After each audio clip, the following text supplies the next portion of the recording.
Então, quando a gente pensa em cura, a gente precisa reconhecer que a cura ela não está só nas mãos dos profissionais da saúde.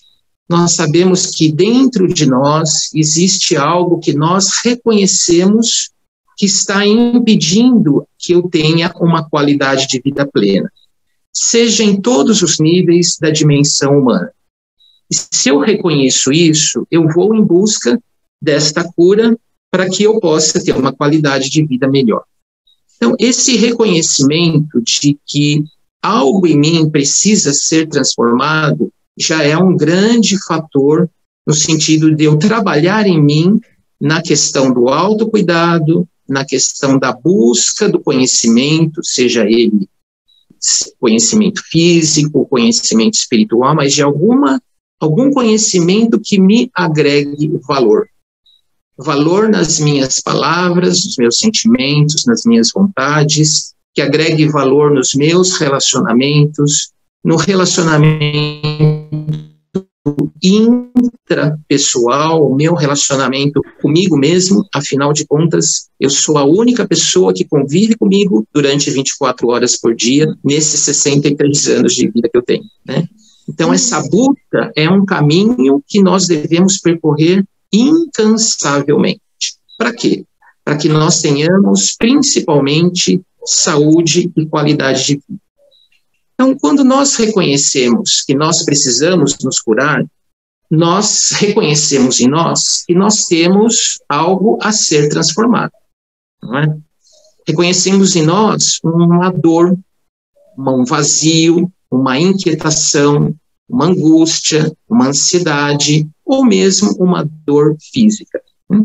Então, quando a gente reconhece que algo em nós está necessitando de ser transformado, nós vamos, então, procurar, através do conhecimento, entendermos as raízes dessas questões que estão nos incomodando. E aí, quando nós reconhecemos isso, a gente pode transformar esse vazio como um vazio existencial que nasceu lá aos 3 anos de idade, quando o nosso ego começou a se manifestar.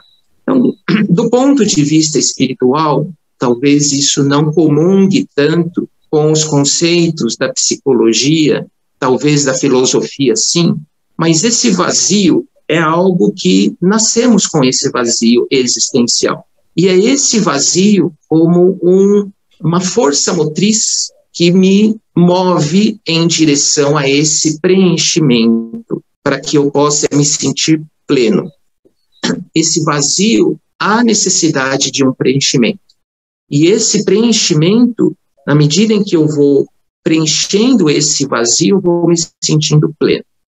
Acontece que, por um equívoco da nossa personalidade, um equívoco das lições que nós aprendemos na nossa cultura, principalmente ocidental, quando nós estamos muito focados apenas neste nosso ego terreno, nós vamos apenas tentarmos preencher esse vazio com coisas que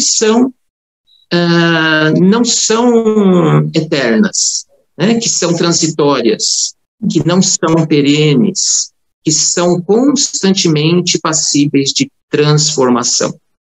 Os budistas vão chamar isso de impermanência das coisas. Quando nós buscamos o preenchimento desse vazio com coisas que são perenes, e coisas perenes, elas se esgotam em si, isto fica uma busca interminável de saciar este meu vazio. Então, como exemplo, quando nós temos um vazio existencial e nós temos um desejo exagerado pelo tabaco, nós vamos fatalmente ficarmos viciados no tabagismo. Se esse desejo é preenchido por uma questão de álcool, bebidas alcoólicas, nós vamos tentar preencher esse vazio com bebidas alcoólicas. Só que tanto o cigarro quanto o álcool, eles são finitos, né? A ação dessas drogas, elas têm um pico que pode nos trazer um imenso prazer, mas esse prazer é transitório, não nos sustenta. Então, cada vez mais nós vamos tentando e tentando preencher esse vazio com coisas que são finitas e se esgotam em si.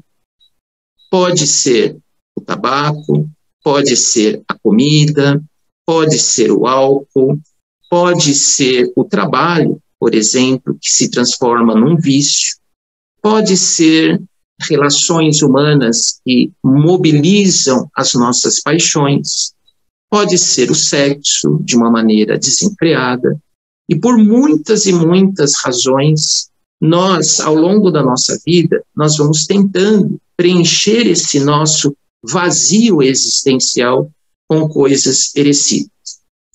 Ocorre que também nós podemos associar esse vazio existencial como uma profunda dor, uma dor existencial. E qual não é a nossa surpresa quando a medicina e a ciência, ela começa a se interessar enormemente no final do século XIX, se intensifica no século XX, com os estudos da dor. Então a gente percebe que cura e dor estão intrinsecamente relacionadas. Quando eu falo desse vazio me causa uma dor, eu preciso entender as raízes dessa dor. Porque se eu não tenho um conhecimento profundo do que é essa dor, onde ela se situa, seja no nível físico, seja no nível emocional, seja no nível social, seja no nível espiritual, seja no nível econômico, nós precisamos enfrentar essa dura tarefa de reconhecermos onde está localizada a minha dor. Então, isso é um ponto pacífico. A definição que a Associação Internacional para os Estudos da Dor, chamado IASP, ela define de uma maneira bastante interessante a dor como sendo uma experiência sensitiva, ou seja, ela é uma experiência que está relacionada principalmente com os meus órgãos dos sentidos, e é emocional. Ela é desagradável, está associada ou relacionada a uma lesão, que pode ser real ou potencial nos tecidos, e aqui nos tecidos humanos. Então, ela fala, nessa definição, de uma experiência. Então, a dor, ela não é um evento, ela é uma experiência. E essas experiências, nas nossas vidas, sempre trazem uma informação. Então, quando a gente vai estudar a dor do ponto de vista mais amplo, uma dor que vai ao encontro da definição da cura integral, a dor, paradoxalmente, nós achamos que a dor ela é pedagógica, no sentido que ela é um alerta para o eu, para este ego, de que algo não está de acordo, em sintonia com a saúde integral, com a saúde completa. Ela é um alerta, ela é uma pedrinha no sapato, seja esse sapato físico, seja esse sapato emocional, seja esse sapato social, ou seja o sapato espiritual. Então, essa pedrinha, nós precisamos reconhecê-la. E quando nós reconhecemos que essa pedra está causando uma lesão no meu tecido físico, ou no tecido psíquico, ou no tecido emocional, ou no tecido social, ou mesmo nessa tessitura espiritual, há necessidade de nós removermos. Porque a gente sabe que uma pedrinha no sapato, inicialmente, pode não trazer um grande dano. Mas se nós não retirarmos essa pedrinha, ela pode se tornar uma úlcera. E, às vezes, essa úlcera se torna de uma maneira tão intensa que, chegado o momento, ela já não tem mais cura, não é? Então, o reconhecimento de que essa dor, dentro da nossa vida, ela é um alerta, nós começamos, ao invés de termos uma atitude hostil em relação à dor, nós vamos começar a entendê-la sobre uma outra perspectiva, de uma outra consciência, acolhendo essa dor, reconhecendo essa dor, para que a partir desse momento nós possamos transformá-la. E a dor, por incrível que pareça, e todos nós reconhecemos isso, ela não afeta só nós, ela afeta nós e também quem está ao nosso redor. Então, a dor sempre tem essa característica individual, mas ela também tem uma característica social. Essa questão da dor social, nós vamos encontrar de uma maneira muito própria quando nós partimos para o conhecimento dos cuidados paliativos e da medicina paliativa. Por isso, nós escolhemos como um livro-chave para essa nossa palestra o livro do Dr. Roger Poole, que depois a gente vai apresentar para vocês, o livro chamado Missão de Amor. É a trajetória de um médico que, bem no início ainda dos trabalhos da medicina paliativa, ele descreve a sua experiência com pacientes em fase de terminalidade de vida.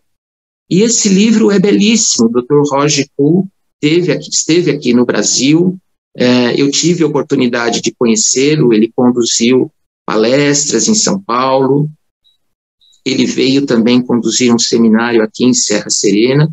Então, eu posso dizer que o Dr. Roger, ele foi meio que um inspirador para que depois de muitos anos eu pudesse também enveredar por esse caminho de cuidados paliativos. O nome do livro chama-se Missão de Amor. Depois a Valdete vai falar mais detalhadamente sobre esse livro. Tá? Voltando então um pouquinho para a dor, hoje se sabe que a dor ela tem uma característica que ela é sensorial, mas também os aspectos psicológicos, elas meio que modulam essa dor. Então, hoje se sabe, pelos estudos da neurociência, que as fibras musculares que conduzem a dor, elas partem do nervo periférico, onde ocorre principalmente a dor, né, a injúria, a lesão, ou através das fibras viscerais, nas vísceras, mas as fibras musculares da dor também têm uma ramificação para o sistema nervoso central. E dentro do sistema nervoso central existem alguns núcleos que vão modular de uma maneira emocional a dor. Então, por isso que a gente sabe que os antigos já falavam isso, que cada um de nós tem um limiar de dor. Uma dor, ela pode ser extremamente intensa para algumas pessoas, pode ser suportável para outras pessoas. Então, pense, isso se dá no nível físico, mas também se dá no campo emocional. Por exemplo, a gente sabe que alguns traumas que acontecem na vida das pessoas, traumas emocionais, para algumas pessoas esse trauma tem um caráter intenso. As pessoas reagem de uma maneira muito intensa emocionalmente. Outras administram e fazem a gestão dessa dor de uma maneira muito saudável, muito própria, muito madura. Então, dentro desse conceito da medicina integrativa que nós trabalhamos, que é a acupuntura, é a medicina ayurvédica, a medicina tibetana, a medicina antroposófica, a medicina homeopática, todos nós que enveredamos por este tipo de ciência, nós sempre vamos reconhecer a totalidade do ser humano. Então, quando nós tomamos o caso, nós sempre vamos avaliar os aspectos físicos, emocionais, sociais e também espirituais. Então, esta é a tomada do caso dentro de uma perspectiva maior. E, particularmente, dentro da medicina antroposófica, nós vamos inserir todos esses aspectos do ser humano, do nosso paciente que está à nossa frente, e vamos estudá-lo numa lógica da sua biografia. Como que todos os eventos dolorosos nessas 4 dimensões humanas que eu citei, como que esses eventos, eles se integram na história de vida do paciente. É o que nós chamamos o aconselhamento biográfico. Então, esse é um aspecto bastante importante da tomada do caso nas medicinas integrativas que eu citei. Então, a dor, essa dor e esse vazio sempre terá um componente que pode ser físico, mas ele vem acompanhado das outras dimensões humanas também que eu citei: a emocional, a social e a espiritual. Então, o Aristóteles, já há muito tempo, ele falava lá na Grécia Antiga que a dor e o prazer geram as ações do homem. Então, a dor e o prazer sempre vai gerar uma ação e vai gerar uma não ação também, né? A inatividade, a gente sabe que é uma não ação, que no final, não agir é agir, como dizia Lao Tse no Tao Te Ching, na antiga China. Então, a gente vai ver que no século XIX, através de um pesquisador chamado Charles Bell, ele vai começar a estudar toda a anatomia da dor do ponto de vista físico. E John Locke, ele começa, no século XIX, fazer os seus primeiros ensaios filosóficos sobre as implicações da dor. Mas é no século XX, no final do século XX, que começam os ensaios mais refinados das vias centrais de regulação da dor. Então, a gente começa a entender que, a partir, então, do século XIX, do século XX, a ciência começa a olhar de uma maneira mais própria a respeito da dor.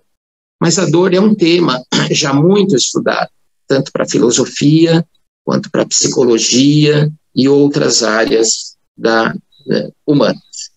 Então, nós precisamos sempre reconhecer que esse vazio e essa dor sempre tem esses 4 aspectos inseridos. Então, foi através da doutora Cicely Saunders, que inicialmente ela foi uma assistente social, e depois uma enfermeira, e depois ela se tornou médica. Ela introduziu para nós, na ciência e na medicina paliativa, o conceito do que nós chamamos de dor total. Então, pelas observações dela, ela sempre observava, ela foi a primeira pessoa que fundou um hospice na Inglaterra. Hospices, como vocês sabem, são aquelas casas que são destinadas para as pessoas que já estão numa situação de terminalidade de vida. E à beira do leito, ela na Inglaterra e a doutora Elizabeth Kübler-Ross nos Estados Unidos, ela sendo uma médica da Suécia, a doutora Elizabeth Kübler-Ross se estabeleceu nos Estados Unidos. Então, essas 2 médicas, elas começaram a introduzir esse conceito que nós usamos nos cuidados paliativos e na medicina paliativa, que é esse conceito da dor total. Nada mais é que é o estudo da dor física, da dor emocional, da dor social e da dor espiritual. E aí vocês vão perguntar para mim, já devem estar com essa dúvida na cabeça, mas, Celso, existe dor espiritual também? Essa é uma dor que eu diria que uma das mais importantes quando a gente está diante de um paciente à beira do seu leito de morte. Porque o sofrimento espiritual, ele é muito intenso quando o paciente, ele chega na terminalidade de vida e ele percebe que a sua relação com Deus não é das melhores. Por exemplo, eu já presenciei vários pacientes relatando que Deus me abandonou, Deus não poderia ter feito isso comigo, eu fui uma pessoa tão digna, tão honesta, tão trabalhadora, trabalhei para tantas pessoas, sempre fiz tudo certinho, e Deus me presenteou com essa doença que está me levando à vida. Então, esse conflito espiritual é muito importante que ele seja abordado, principalmente para quem se dedica à medicina paliativa. A gente vai falar um pouquinho mais sobre essa dor espiritual daqui a um pouquinho. Então, a doutora Cicely Saunders introduz esse conceito de dor total para que nós possamos, através de técnicas específicas, através dessa medicina integral, a gente possa minimizar, apaziguar, atenuar essas dores que os nossos pacientes vão vivenciando ao longo de suas vidas. Mas nós sabemos que nós não precisamos chegar na terminalidade de vida para que nós possamos resolver as nossas questões, as mais profundas, que nós trazemos na nossa alma. Por exemplo, uma das grandes coisas que a gente estimula os nossos pacientes a fazerem quando eles estão à beira da morte é a questão do auto-perdão e do perdão. O perdão, nós tivemos a oportunidade de desencadear um retiro aqui em Serra Serena no último final de semana. É um tema extremamente importante e ele deve ser examinado à luz da ciência espiritual. Hoje a psicologia já se preocupa muito com a questão do perdão do ponto de vista psicológico, porque o não perdão, quando nós carregamos as culpas, nós carregamos os ressentimentos, nós carregamos as mágoas e não conseguimos superar essas dores que nos causam esses vazios internos, eles são, sim, já sabidamente, dentro do campo da psicossomática, ou mesmo da neurociência, ou da psiconeuroimunologia, essas questões que nós não conseguimos resolver durante as nossas vidas e as levamos para a beira do leito, elas são, sim, produtoras de doenças. Elas desarranjam a nossa arquitetura, o nosso tecido físico, o nosso tecido psíquico, o nosso tecido social, familiar e também essa tessitura espiritual. Então, o perdão ele se dá num nível intrapessoal, como é chamado pela ciência, que nós chamamos auto-perdão, e ele também é interpessoal, na medida em que nós demonstramos ao outro que nós o perdoamos quando nós primeiro nos perdoamos. Então, a questão do perdão, ela é um fator essencial, porque o não perdão, a mágoa, o ressentimento, o ódio e outros tantos sentimentos que nós vamos carregando ao longo das nossas vidas e não conseguimos superar, eles nos causam um sofrimento que é esse vazio que eu tanto falo e que tanto eu tenho pensado ultimamente. E esse vazio, quando nós o vivenciamos, nós só superamos esse vazio quando nós fazemos uma integração plena na nossa existência. O que nós integramos?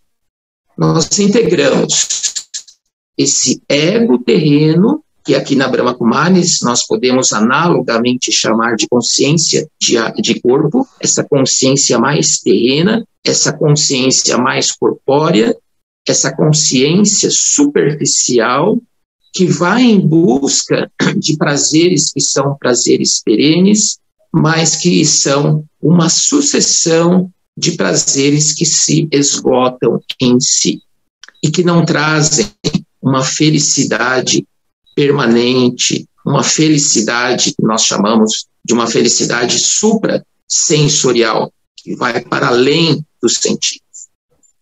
Ora, quando nós vivenciamos essa questão egóica, quando nós vivenciamos as patologias, que eu digo, do ego, o egocentrismo, a egolatria, a egoidade, que também está muito vinculado à nossa própria vaidade, quando nós esgotamos, então, esse sofrimento, quando nós não aguentamos mais, muitos de nós partimos para a busca espiritual. E quando nós partimos para a busca espiritual, nós vamos ao encontro de um outro eu, que sempre esteve presente dentro de nós, e esse outro eu nós vamos chamar de eu celestial, esse eu divino. Esse eu divino, ele não está seguro, ele não se ancora em coisas que são perecíveis. Ele se ancora, ele se sustenta, ele se nutre de coisas e valores e princípios que são eternos. Sempre existiram e sempre existirão. Que não são nada mais que os valores humanos que tanto nós desejamos inserir nas nossas relações, seja na nossa relação intrapessoal, quanto na nossa relação com os outros, a nossa relação com a natureza, a nossa relação com Deus, com o divino, ou com tudo aquilo que nós acreditamos como sendo sagrado.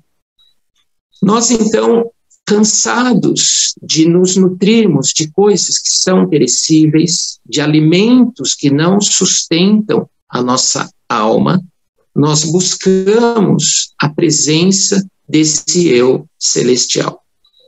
Então, esse eu celestial, esse eu divino que está pautado, ele se ancora na ética, ele se ancora na bondade, ele se ancora no amor, ele se ancora na tolerância, na paciência, na coragem, que o ser humano, em todos os momentos da existência humana, sempre buscaram esses valores, que são valores eternos.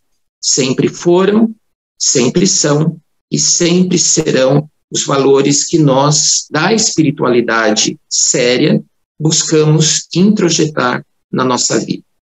Então, quando nós fazemos esse exercício dessa busca espiritual, nós vamos, então, em busca desse eu sagrado, desse eu divino, desse eu celestial, dessa consciência de alma, porque quando nós começamos a acessar, quando nós começamos a clamar esse anseio, essa aspiração para que esse eu divino se manifeste em mim, esse eu divino, ele como que preenche esse vazio existencial. Ele fecunda esse eu, esse vazio existencial. Ele ilumina esse vazio existencial. E quando isso se dá de uma maneira natural, quando isso se dá de uma maneira que nós nutrimos e nós sentimos uma alegria suprassensorial ao fazermos essa união entre o ego terreno e o ego divino, nós começamos a ir ao encontro dessa cura integral, dessa cura total. É como se nós, através da nossa mente, e aí nós precisamos, então, tocarmos na questão da meditação como sendo a própria respiração espiritual.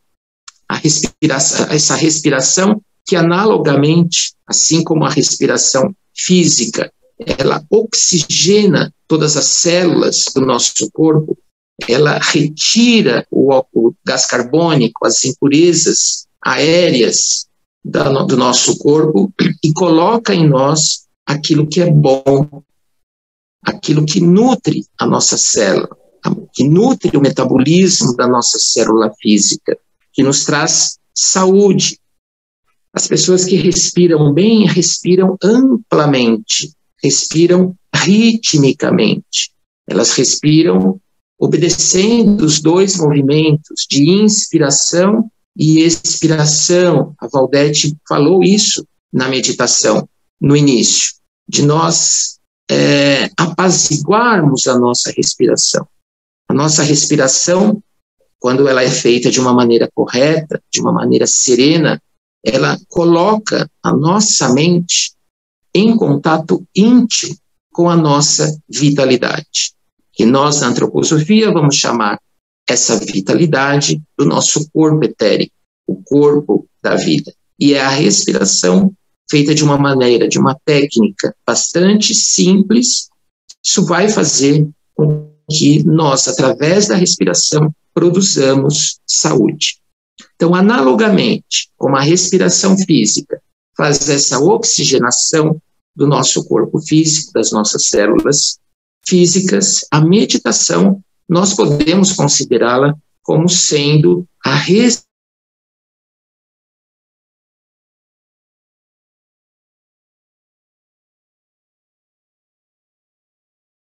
o mundo externo, mas eu não me esqueço de me integrar a mim mesmo. É um movimento rítmico, e ritmo produz vida, promove saúde. Então, esse movimento de expansão e esse momento de inspiração, onde eu me recolho em mim mesmo, em busca desse eu celestial, em busca desse eu divino, nós oxigenamos a nossa mente. A nossa mente como que se renova, ela como que se fortalece. Nós fazemos verdadeiramente uma musculação mental. E essa mente, quando ela está saudável, quando ela não está presa às amarras, às correntes da mágoa, as correntes do rancor, as correntes do ódio, que nos prendem a esse ego terreno, quando nós praticamos a meditação de uma maneira correta, é como se nós nos abríssemos um espaço dentro de nós para que essas amarras possam ser libertadas. Então, quando nós falamos sobre a meditação, não há como fugirmos da questão do conhecimento espiritual. Meditação e conhecimento espiritual caminham de mãos dadas. Por quê? Porque assim como a respiração é um fenômeno fisiológico, vocês vão perceber que eu gosto muito de fazer analogias entre a saúde física e a saúde espiritual, porque estão muito, muito, muito relacionados, muito, muito vinculados. Então, assim como nós respiramos para manter a vida do nosso corpo, nós meditamos para mantermos a nossa vida espiritual saudável. À medida em que nós chamamos, nós convidamos a presença desse eu celestial para que ele se manifeste em mim. E o conhecimento espiritual é o alimento que dá sustentabilidade para a nossa saúde.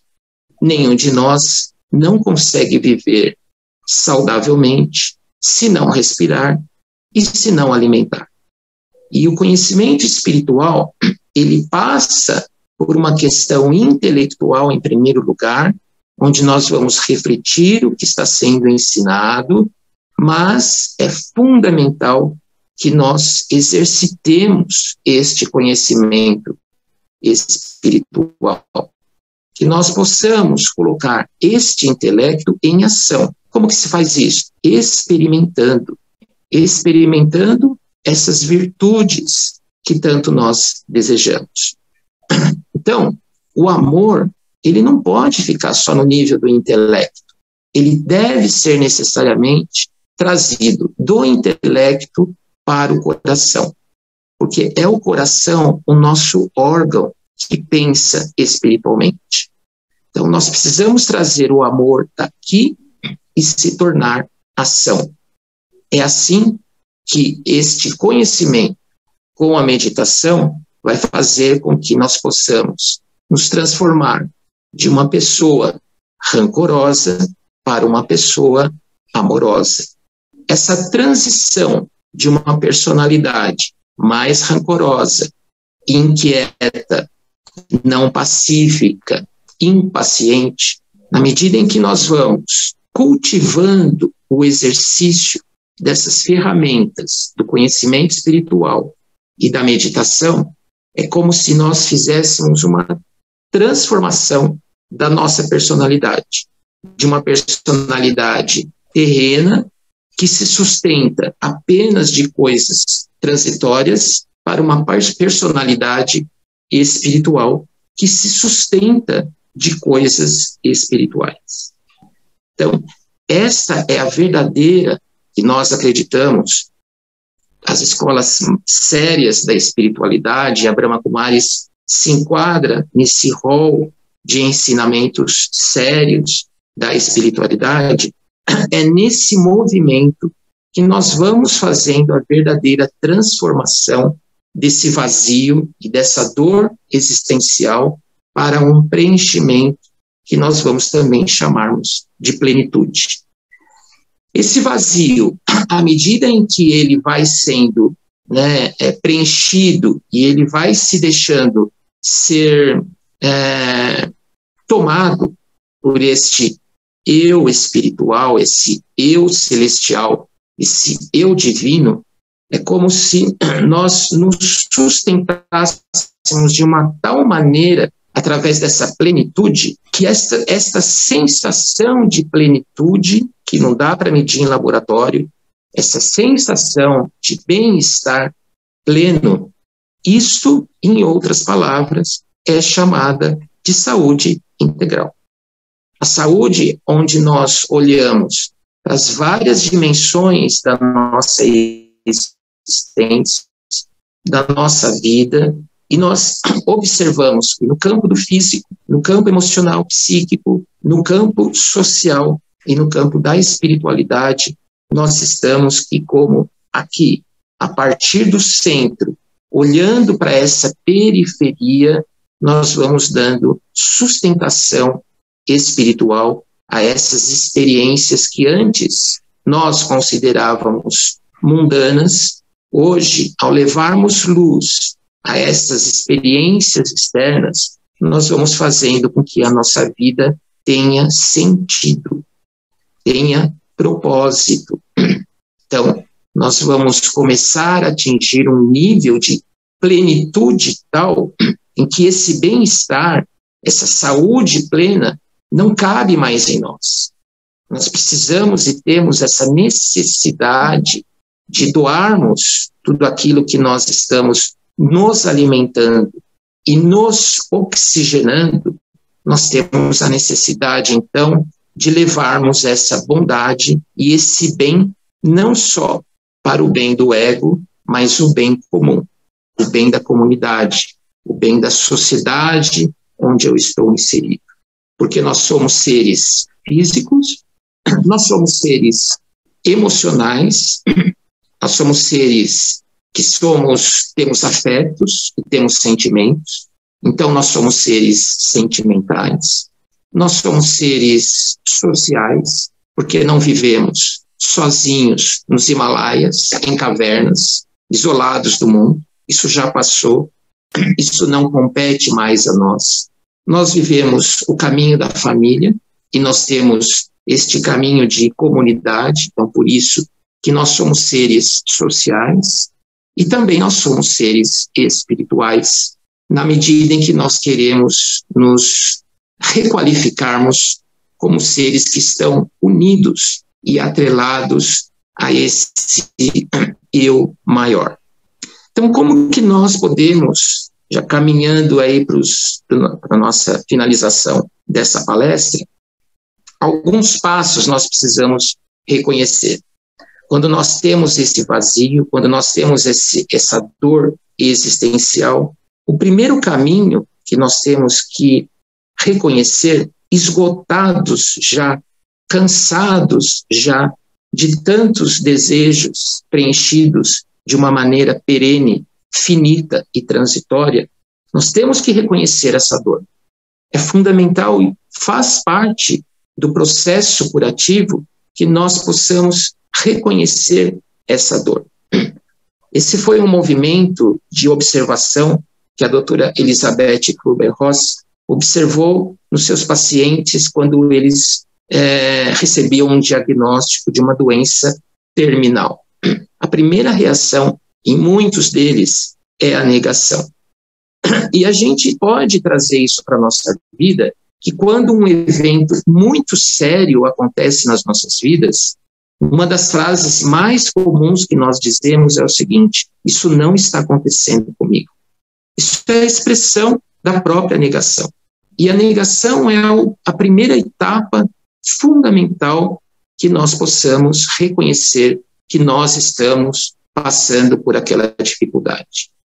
O reconhecimento de que nós estamos vivenciando uma dor, e quando nós começamos a ressignificar a palavra dor, nós começamos a não mais renegá-la, mas nós vamos acolhê-la como sendo um indicador de que eu preciso, tem alguma coisa em mim que eu preciso mudar, é um termômetro dentro de mim, eu considerando a dor e esse vazio como algo pedagógico, com muita humildade, e aí começa já então a minha primeira aproximação com esse eu superior, ao reconhecer com muita humildade que eu estou passando por aquela situação, é como se eu abrisse um espaço interno, abrisse um espaço psíquico, emocional e espiritual para que a cura ocorra dentro de mim.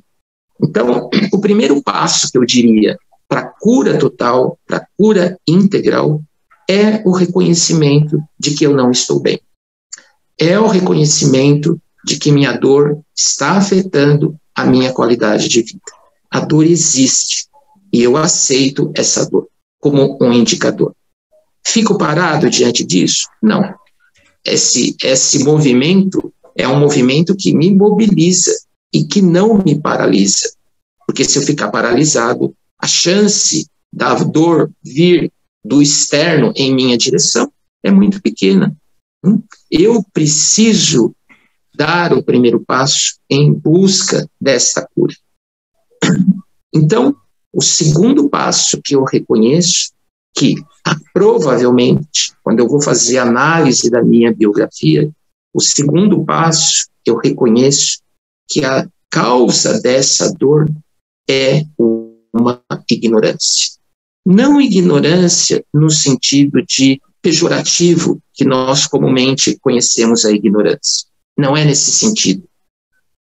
A causa da ignorância é do verbo ignorar. Então, durante a minha vida, vários momentos aconteceram para que eu pudesse despertar a minha ignorância, a minha consciência, e que eu ignorei. Eu deixei passar. Eu procrastinei. Eu não valorizei. Eu empurrei com a barriga, vamos dizer assim. Eu não valorizei. É nesse sentido de a causa da dor é a ignorância. No sentido de que eu ignorei. Então, quando eu reconheço isso, eu começo a perceber que na minha biografia eu vou como que me reconciliando com essa minha biografia. E nós não precisamos deixar para os últimos momentos da nossa existência essa reconciliação com a minha biografia. A minha biografia, eu vou escrevendo ela dia após dia.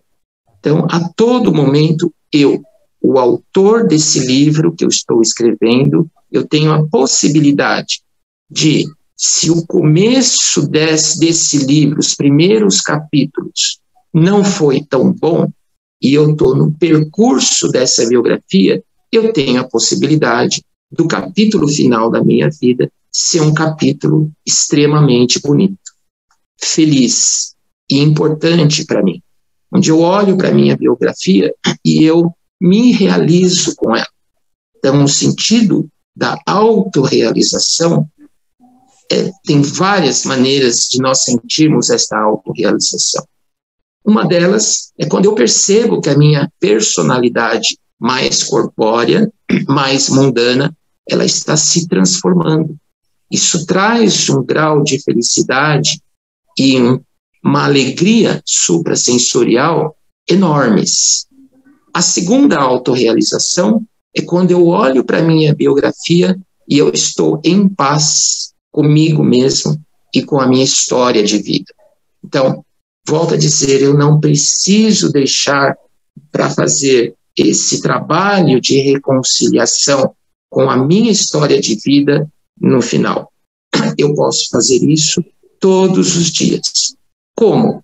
Espiritualizando os meus pensamentos, espiritualizando os meus sentimentos e, principalmente, espiritualizando as minhas ações. Como? Principalmente, espiritualizando as minhas intenções.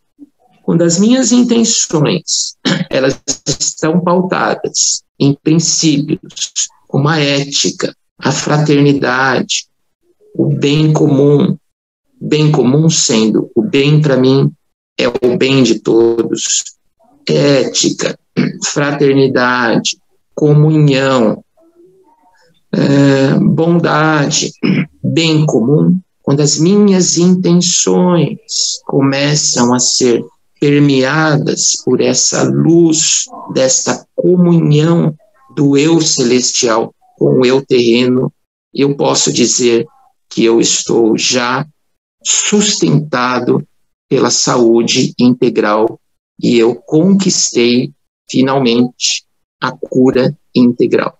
E aí eu olho para trás, eu vejo que todas as amarras foram libertadas e como que eu mesmo, sendo o autor deste livro, eu joguei luz na minha vida e eu me reconciliei com todos os fatores e os eventos que tiraram a minha paz e me levaram à preocupação.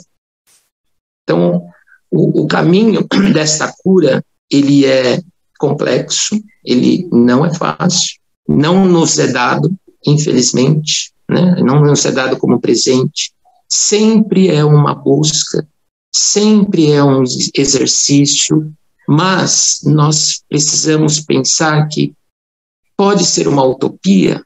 Pode, mas a utopia promove em nós a possibilidade de nós caminharmos em direção a ela.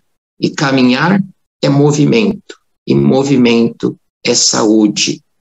Conforto, zona de conforto, sedentarismo é sinal de doença. Então, nós poderíamos falar muito mais sobre cura, mas eu acho que nesse tempo que a gente teve para falar sobre isso, eram essas as considerações que eu queria falar com vocês, vinculando a dor como um vazio, sempre pensando que vazio é esse, com o que estou preenchendo esse vazio existencial, que o preenchimento desse vazio existencial não é uma utopia, é uma busca, é um caminho a ser perseguido, que precisa de muito esforço espiritual, mental, emocional e físico, e que ele é possível. Por que eu faço tudo isso? Simplesmente para ter um corpo saudável no final da minha vida e eu morra com saúde, que é uma possibilidade. Nós não precisamos morrer com doenças, nós podemos muito bem morrermos com saúde. Mas para que eu quero tudo isso? Sim, eu quero ter essa plenitude que o Celso falou, que a plenitude é sinal de saúde no seu campo mais amplo. Mas principalmente que essa plenitude que eu sinto em mim, ela reverbere para o outro, para o meu próximo. Essa plenitude reverbere para a natureza, para todos os seres vivos desse planeta. Ela possa reverberar também para o universo e que essa plenitude possa criar a possibilidade do meu encontro com Deus. Valdete, passei 5 minutinhos do tempo. Eu acho que a gente pode encerrar por aqui com esses conceitos que eu queria trazer para vocês. E eu acho que é aquele momento da gente abrir para algumas perguntas, correto? Sim, corretíssimo, maravilhoso, anotei um monte de coisas, assim, muito especial, né? Bastante considerações aqui para a gente fazer na nossa vida, ver a nossa biografia, como a gente está escrevendo a nossa história, né? Como estamos lidando com o auto-perdão e o perdão dos demais, as nossas dores internas. Então, assim, eu fico muito comovida, né, de estar ouvindo. Anotei muito sobre isso tudo e gostei muito de, né, que você finalizou com isso, de jogar luz na vida e reconciliar com todos os fatores e que isso reverbere, né, para todo o universo, para todos os seres, toda a natureza, né? Então, agora a gente... Muito grata. Agora a gente abre para as perguntas. Já tem uma pergunta aqui. É possível falar um pouco sobre a dor por trás de processos de automutilação? Posso sim. A automutilação, aí a gente tem que ir mais para o campo da psicanálise.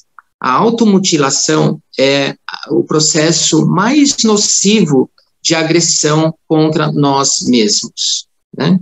Nós estamos com a nossa autoestima e o nosso autorrespeito tão baixos, o nosso vazio está tão grande, tão perturbador, a nossa autovitimização, que é uma grande patologia do ego, a autovitimização, o complexo de inferioridade é tão grande, meu complexo, né, quando eu me coloco de frente das habilidades do outro, quando eu percebo que a habilidade do outro, o talento do outro, as qualidades do outro, na minha mente, são muito mais importantes do que as minhas. Então, quando eu começo a me comparar com o mundo e com o outro, e eu não valorizo as minhas próprias qualidades, meus talentos e as minhas habilidades, quando eu valorizo muito mais a habilidade do outro, e eu vislumbro ter a habilidade do outro em detrimento das minhas, isso pode fazer com que eu me automutile, né? Então, as raízes da automutilação é uma falta total de autogestão, é uma falta de reconhecimento que por trás da automutilação está um profundo sentimento de autorrespeito e uma autoestima baixíssima. Então, o problema não é a automutilação. A automutilação é uma violência em consequência de uma raiz mais profunda. Então, mesmo então a automutilação, a gente pode entender como sendo um indicador de que alguma coisa não está bem em mim. Mas o problema é a automutilação em si? Não, ela é também, mas ela é apenas a ponta do iceberg de algo muito mais profundo do ponto de vista psíquico e emocional. Muito bem, tem uma outra pergunta que está conectada com isso de certa forma, né, que é como tratar a rejeição e a dor do abandono, né? Uhum. Tá. Esse abandono, né, esse sentimento de abandono, isso é próprio da condição humana, né? Quando o nosso obstetra, e eu fiz isso muitas vezes com os bebês que nasceram através de mim, muitas vezes eu rompi o cordão umbilical. Então, não existe uma sensação de abandono tão grande quando a gente rompe os cordões umbilicais. Irmãos e irmãs, cordões umbilicais foram feitos para nutrir até uma determinada fase da nossa vida. Depois, eles devem ser cortados. Então, quando nós cortamos os nossos cordões umbilicais e vivenciamos o vazio e o abandono, e fixamos a nossa mente no romper do cordão umbilical, isso é um fator gerador de doenças. Cordões umbilicais foram feitos para nutrir até apenas 9 meses e o nascimento. Depois disso, cordões umbilicais foram feitos para serem cortados, e placentas foram feitas para nutrir até os 9 meses e depois elas serem incineradas no forno do hospital. Então, foque no abandono como sendo um indicador de que você se paralisou, você ficou imobilizado psiquicamente no rompimento e no cortar do cordão umbilical. Nossa mente se fixou naquele momento da ruptura do cordão umbilical. É um movimento errado de voltar a um paraíso que existiu, que já passou, que não é mais, será no futuro. Então, o abandono é um sentimento de fixação no passado, de um paraíso onde eu vivia nutrido, tudo me era dado pelo seio da minha mãe, pelo cordão umbilical, e é uma tentativa de eu retornar patologicamente a um passado que já foi. E agora eu preciso fazer um movimento contrário, eu preciso olhar para o futuro. E o futuro é proatividade, o futuro é um caminho de busca espiritual, é um caminho de plenitude e preenchimento, é um caminho onde o meu eu celestial, a minha consciência de alma, vai fazer esse casamento místico entre a consciência de alma, fecundando e iluminando essa consciência corpórea, para que eu olhe para trás e pense, um dia eu fui uma pessoa que sentiu abandono, hoje eu estou pleno, e essa plenitude eu quero doar para todas as pessoas que estão ao meu redor. Nossa, muito bem. Essa resposta do cordão umbilical, né? Então a gente vê até que ponto, né? Cortamos o nosso cordão, estamos apegados ali, né? Tem mais duas perguntas. Eu gosto sempre de compartilhar isso, porque isso foi uma grande lição de uma mestra minha da antroposofia, porque eu estava num conflito, estava num momento de decisão importante na minha vida, onde eu precisava decidir ou ficar num caminho ou seguir outro caminho, e ela me deu esse exemplo falando exatamente isso. E essa frase eu nunca mais esqueci, onde ela falou, Celso, cordões umbilicais foram feitos para nutrir até uma determinada idade. Depois que ele cumpriu o seu papel, eles foram feitos para serem cortados. Corte o cordão e você será feliz. Foi a melhor coisa que eu fiz na minha vida. Pois é, eu gostei que você deu a dica, né? Movimento contrário, né? Exato. Proatividade, busca, preenchimento tem a ver com aquilo que você falou, com esforço, né? E com esse corte, às vezes tem que ser cortar ali mesmo, né? Tem mais duas perguntas. Eu posso só... Aí a gente vai fazendo 1000 analogias, né? Sangra um pouquinho, sem dúvida nenhuma. E aí no curso do perdão, que eu tive a oportunidade de conduzir, eu perguntava para os alunos, quem aqui não tem uma cicatriz no corpo? Todos levantaram a mão. E aí eu perguntei, essa cicatriz incomoda? Não, eu nem me lembro mais. Então, cicatrizes sempre podem existir. A gente pode pensar que muitas vezes uma pessoa diz assim, eu perdoo, mas a cicatriz fica. Sim, é para ficar, não tem problema. Você já não vai mais se importar com ela. O grande problema, e é ótimo que cicatrizou, porque você olha para ela, aquilo lá já não traz mais uma energia, uma emoção negativa para você. Você simplesmente olha e para aquela cicatriz no seu corpo, na sua mente, no seu psiquismo, ficou a cicatriz, passou, não traz mais nenhuma impressão no presente a respeito daquilo que passou. O problema são as feridas abertas que ficam e não cicatriz. Isso realmente a gente precisa cuidar.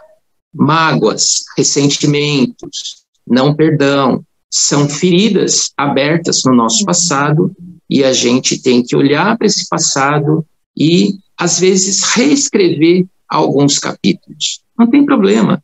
O autor sempre faz isso, ele vai relendo a sua biografia, né? Ele vai lendo os capítulos e ele vai reescrevendo.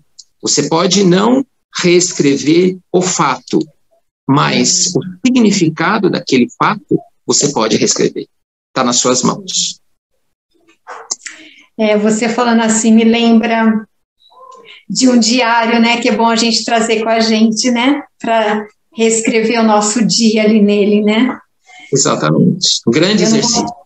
Eu não vou falar que eu faço isso todos os dias sempre, mas sempre que eu faço é muito reconfortante, né? Apruma novamente, né? Exatamente.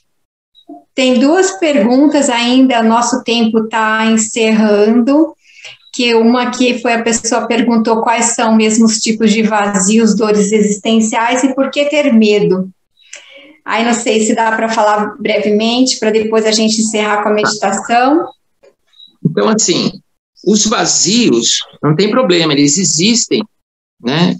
Como eu falei no começo, eles devem ser um modus operandi da gente reconhecer essa dor e esse vazio e ir em busca da saúde, de preencher-se com essas forças do eu superior, do eu celestial, né? Não tem problema reconhecer esses vazios, não tem problema, não existe culpa nenhuma em reconhecer que existem essas dores. O nosso papel é irmos em busca da ampliação dessa consciência e tomarmos posse dela. Tem uma professora, uma filósofa, que ela sempre usa essa expressão de nós nos apossarmos desta consciência superior e nos sustentarmos nela, né? Porque assim a gente não oscila, e essa oscilação, essa amplidão muito grande é que causa desconforto na nossa mente. Então nós precisamos, nesta busca, nós irmos em busca desta consciência maior, nessa consciência divina, nos apossarmos dela. Sabe aquele movimento em que nós abraçamos o nosso Pai de tal maneira, meio que a gente sufoca nosso pai, a nossa mãe, de tanto que a gente quer nos apossarmos disso. Psiquicamente, a gente precisa ter esse movimento de nos apossarmos desta consciência maior, mas também nos sustentarmos nela. E nós vamos nos sustentar através da disciplina espiritual, da rotina espiritual, do interesse pelas coisas do espírito, pelo conhecimento espiritual. E é isso que vai nos alimentar. Esqueci de falar uma coisa. Na década de 90, quando começou a onda do New Age, né, nós ouvíamos uma frase muito nos tocava muito, né, que falava que nós somos aquilo que nós comemos. Depois a gente pensou que não é isso, não. Nós somos aquilo que nós assimilamos. Porque o nosso organismo, ele não gera a saúde apenas com aquilo que come, ele vai separar aquilo que não lhe interessa, através da água ou através do sólido, e ele vai ficar com aquilo que sustenta a sua saúde. Então, conhecimento espiritual não basta somente ingerirmos, nós temos necessariamente que assimilarmos e fazermos com que esse conhecimento se torne parte da nossa personalidade. E aí o medo também está dentro desse vazio. Então, essas doenças que a gente fala é um monstro de 1000 cabeças, mas o corpo é um só. O corpo é essa dor existencial e esse vazio existencial. As cabeças são múltiplas. É o medo, é a inveja, é o ciúme, é a baixa autoestima, é o baixo autorrespeito, é a competição, é o ódio, é a maledicência, a fofoca, é a comparação com o outro. Como eu não consigo acessar a coragem interna, eu gero medo. O medo é fruto de uma insegurança. E quem tem insegurança não tem paz. A base da paz é a segurança. Valdete, eu falo demais, sabe? Eu estou pensando aqui que a gente tem que falar com a Kátia para você voltar no segundo semestre, porque ficou muita coisa para nós trabalharmos até uns 2 meses, 3 meses, não é? Vocês não acham? E aí a gente volta para aprofundar, né? Pode ser, só me convidar que eu venho. Tendo um espaço na minha agenda, eu venho. Vai ser um prazer. Já colocaram aqui, sim, sensacional, grandiosa palestra. Então, obrigado. Celso colocou aqui que somos o que assimilamos, né? Então, eu acho que isso é algo bem importante, somos o que assimilamos, não só o que ingerimos, né? E também essa questão que ele falou de tomar posse, né? São coisas bem importantes. Tomar posse, sustentar com a disciplina, com aquilo que ele já havia mencionado do esforço, né? Nada vai cair feito chuva, né? E vamos dizer, ter um empenho, mas isso que é a maravilha da vida. Eu ainda estava pensando esses dias qual é o sentido da nossa vida, né? Então a gente tem que estar se reconstruindo constantemente, diariamente, né? E não pode esmorecer, mesmo que a gente ir em frente. Então agora agradeço a todos e convido o Celso então para fazer a meditação final. Pode ser, né? Então tá bom. Então tá bom, gratidão a todos por estarem conosco e agora vamos ouvir a meditação final. Então, antes Gratidão, da meditação, Celso. gratidão, Valdete, gratidão, Cate, todo mundo que está dando apoio técnico aqui para a gente. Gratidão Então, a todos. Gostaria de convidá-los. Primeiro, gostaria de agradecer a presença de todos vocês, a presença e a permanência de todos vocês que estarem até o fim, nessa nossa conversa, nessa minha reflexão que eu trouxe para vocês. Então, agradecendo, a gente vai terminar a meditação e já nos sentimos cumprimentados, né, desejando a todos uma boa noite, um bom descanso.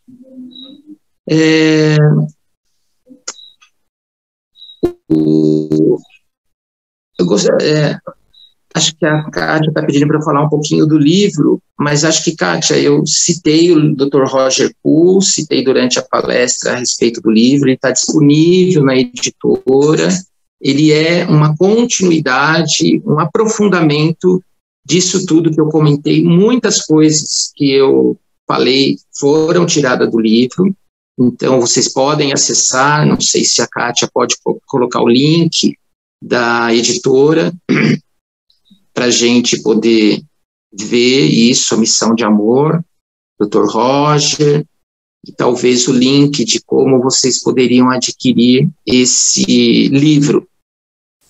Não sei se a Kátia gostaria de comentar mais alguma coisa antes da meditação a respeito do livro. O livro é maravilhoso, está disponível no site da editora, pode entrar em contato com a editora, com o Ezequiel, com a Kátia, talvez com o Sidney, ou nos seus centros, tem disponível, e é um livro bem profundo nessa questão, e também está conectado a doenças terminais, né? Eu lembro que eu li faz alguns anos, e ele conta uma experiência, mas eu não vou saber dizer agora, mas, como o Celso disse, a palestra foi retirada, boa parte do livro, e ele vai estar aprofundando esses temas, né? Então, vale a pena nós termos. Eu havia falado também do Dr. Roger, que ele esteve aqui no Brasil, de toda a sua experiência com pacientes terminais, e o modo como ele, como um meditante do Raja Yoga, como ele atuava com os pacientes em situação de vulnerabilidade extrema e sofrimento extremo. Então, é um livro todo pautado na questão da compaixão. Então, eu acho que, se eu pudesse resumir em uma palavra o livro, eu diria que é um ato de amor, uma missão de amor e um ato de compaixão. E lembrando pode falar. Lembrando que esse ato de compaixão e ato de amor a gente pode aprofundar com o livro, com as reflexões da palestra, e podemos começar a aplicar a partir de hoje, não só para os momentos finais, né? Como o Celso nos inspirou. Então, convido a todos, então, para ficarem numa posição confortável. A gente precisa prestar atenção na postura do físico. O físico, ele não pode estar tão relaxado assim, porque a nossa mente, ela se ressente. Se meu corpo está relaxado, ela vai ficar desmanchada, se desfaz. E o nosso corpo não pode estar muito rígido, porque se as fibras musculares estiverem muito rígidas, a musculatura mental vai estar rígida também. E mente rígida, pensamentos rígidos, sentimentos rígidos, atitudes rígidas, palavras ríspidas. Então, vamos encontrar em nós um ponto de equilíbrio onde o nosso tônus muscular esteja ideal, porque assim isso vai fazer com que a nossa mente esteja em equilíbrio. É a mente produtora de pensamentos que vai fazer o papel de intermediária entre este eu celestial, eu divino, e este ego. Então, a nossa mente, ela começa a se ressentir ela começa a ter um interesse pelas coisas, pelo assunto do espírito. E é o silêncio interno, o silêncio da mente, o silêncio da alma, que vai fazer com que nós tenhamos a possibilidade de criarmos um espaço interno para que a luz penetre em nós. A nossa própria luz. A luz que vem do meu próprio eu. A luz da minha consciência maior. A luz que perpassa a minha mente, iluminando os meus pensamentos e fazendo com que, passo a passo, como um sol que está nascendo, ele possa cada vez mais iluminar e preencher-me e me sustentar com as forças do Espírito. Estamos, então, nesse processo de meditação, que inicia-se com a reflexão, com a concentração em mim, fazendo com que todos os estímulos externos silenciem-se dentro de mim.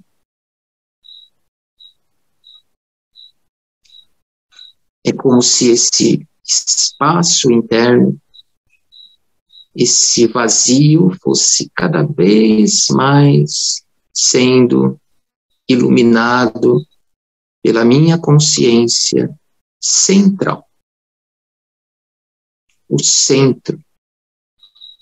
O centro é um ponto onde existe estabilidade, onde existe repouso, onde existe segurança e paz. E então, ancorado nessa segurança interna, eu me recordo de onde vem toda essa sabedoria que em mim é invadida. Esta sabedoria, esta bondade infinita, esta compaixão e esta misericórdia infinita, este amor universal e esta bem-aventurança, ela vem daquilo que é a fonte e o farol, o norte de todas as minhas ações, os meus sentimentos e os meus pensamentos. Eu vou carinhosamente chamar essa fonte, esse sol espiritual de Deus, de Pai, de Baba. Carinhosamente chamar